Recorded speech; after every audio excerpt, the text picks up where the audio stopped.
Hello, today I'm going to be painting this made up scene in Procreate on my iPad.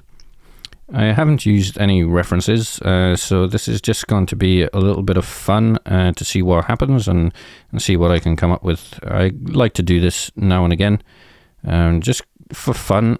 Painting from references can be quite boring sometimes for me, so I like to make things up now and again and just see what happens.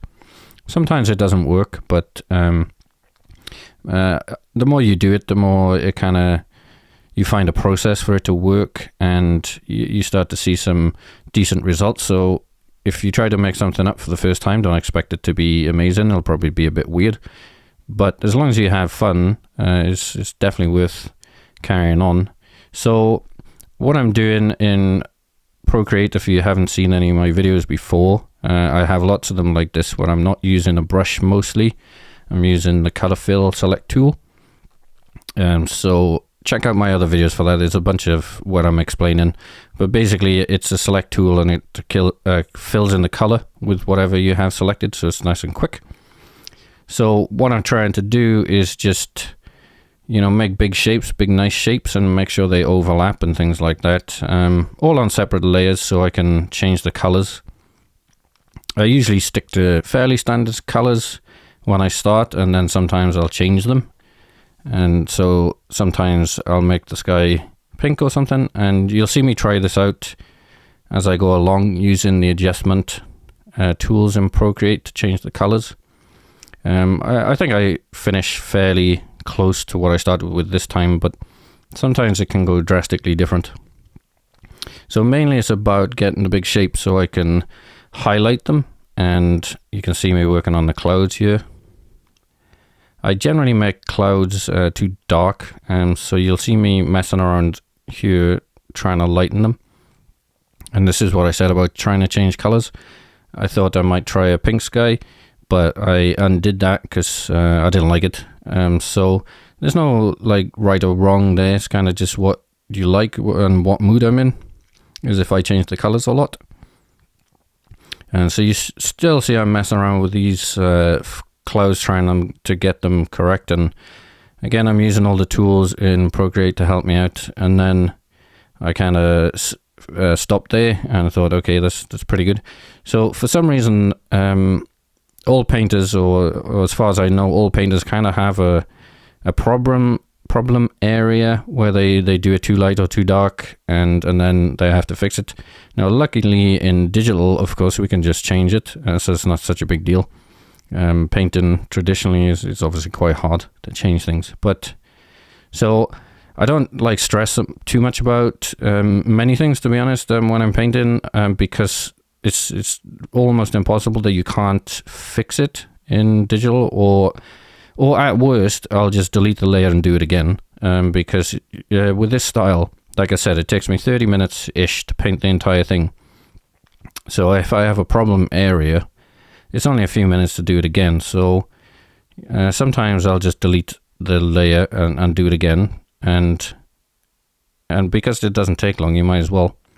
So my process is basically the same for all these paintings though. And even when I'm painting from reference, it's pretty much the same process. Is I get the big shapes in first, so that'll kind of give me the composition.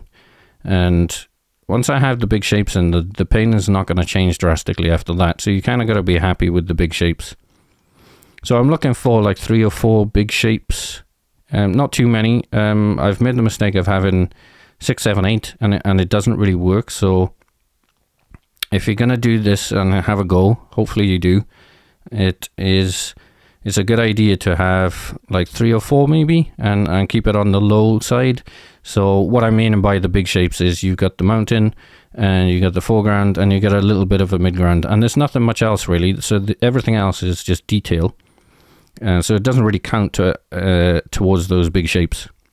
And so in this painting, I would say I basically have 3, maybe even 2. You could say the mountain and the background, bluey fields are one, and the other one is the foreground hill thing that I'm messing with now. So arguably it's only 2 big shapes. I'm not sure you can get away with 1, maybe you can, but I've had paintings where I've had like 6 or 7 and it really doesn't work. I'm not saying it's impossible to get it to work, but I find if you go with too many of these big blocks, it gets confusing, and there's just too much noise, and it just doesn't look very good. So if you go for it, go for 2 or 3. I think you can go up to like 5, but anyway, keep it on the low side. So once I have the big shapes in, I'll use another option in Procreate all the time. I'll create a layer. So say for the mountains, I have the dark bluey mountains in. When I want to put the highlights on or any detail, I'll create a new layer above it and turn on clipping mask. So if you click the layer, you got a bunch of options and you can turn clipping mask on. So that means it'll conform to whatever's underneath. So that's why I make these big shapes on one layer, and then I can just do the highlights over without being too careful because they won't go out the lines. It saves a huge amount of time. Without that, it probably wouldn't take me 30 minutes. And I find if I take too long on this type of painting, it generally gets worse after about, I think sometimes I can get up to like an hour if I'm lucky, but after that, it kind of just gets worse. So anything that can speed me up helps a lot. So obviously you could, paint within the lines yourself, but you might as well just turn clipping mask on. So you'll see, I know it's a little bit fast, but you'll see lots of layers with me clipping over the other ones. So try that tool out. It's very useful for this kind. So you can see me now making big shapes with the color fill, but you'll notice that I just go out of the lines and this clipping mask that's making it go back onto the lines, if that makes sense. So once I have all these big shapes in, I'll create clipping mask on top and then I'll highlight. So I'll choose which direction the sun's coming from. Keep that simple. Generally it's from the left, from the right, or from the back. The back is obviously going to change the painting quite a lot, but from the left or right it's fairly straightforward. And generally how I pick that is based on the shapes and where the highlight would be. Now I want the highlight in kind of the main middle area, and I don't want it to the edge. So in this painting, if I chose from the left, the sun coming from the left, the highlighted mountain would be right next to the edge. So I almost don't have any choice but to make the sunlight come from the right in this case. Not to say the other one couldn't work, but it just makes more sense that I have more highlight into the painting rather than pointing out. You don't really want anything pointing out of a painting. So once fairly simple composition technique. I mean, obviously we're composing here because I didn't sketch it. I have no idea what it's going to look like. So I'm kind of composing on the fly, which I'm not going to lie, can be quite difficult.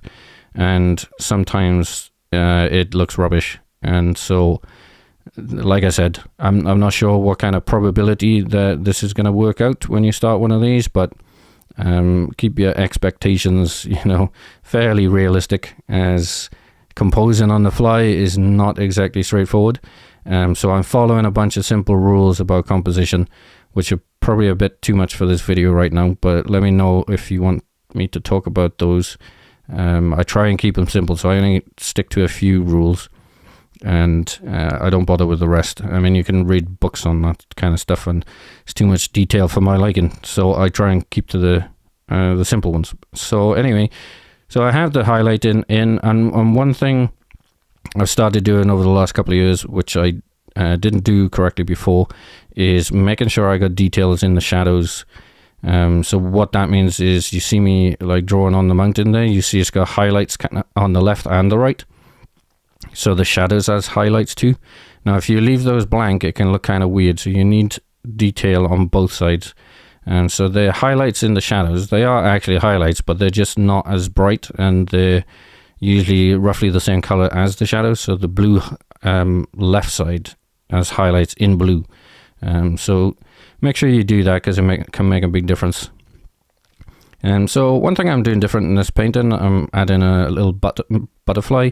I say little, I mean it's obviously huge right now, but one thing I like to do if I'm painting animals or little things with any sort of detail is draw it really big, because it's much easier to draw it big. Don't try and draw it the same size as what you want, especially if it's going to be small, because it's really hard to paint things small, so just make them massive. and it's much easier. You can use the same brushes then without getting tiny. In digital painting, if your brushes get really small, it can do funny things. So when they start getting little pixel size, it starts to kind of, the engine doesn't do so well with that. So once you do it big, so I'm not trying to make an amazing butterfly because this is going to be smaller. You're probably thinking, you know, this is a bit rubbish. But once it goes small, you're going to lose most of this detail anyway. So it's a nice little touch, and if you like painting butterflies, it's kind of good. I've got a screen in front of me here, and I'm looking at the reference. I just googled butterfly and just grabbed a simple one. I'm really not that careful because you'll see in a second I'm going to make it tiny. Oh, I cut it out. Okay, that's not so good. But I used the transfer tool in Procreate and just resized it. It's not so difficult. That's the little transform tool up in the top left, and I just made it tiny, and it's down the bottom left now. So I'm pretty much finished with the overall composition. So then I add some details. So if you want like sun flares and stuff, Gaussian blur is going to be your friend. So you see I kind of just make a mess here, but you'll see, I'll go to the adjustments layer there, pick Gaussian blur. I decided to add some more color. When you use Gaussian blur, it spreads out a lot, so you can go nuts. So you see, kind of gives like a misty effect. You can see me trying again. So I'll do this on a few layers and then merge them together, because I want different amounts of blurring. So you can't do it all in one go. So I have like 3 of them and then merge them together at the end. And it makes a nice little difference. You can see without and with, it just adds a little bit. And I dropped the opacity down just so it's not that strong.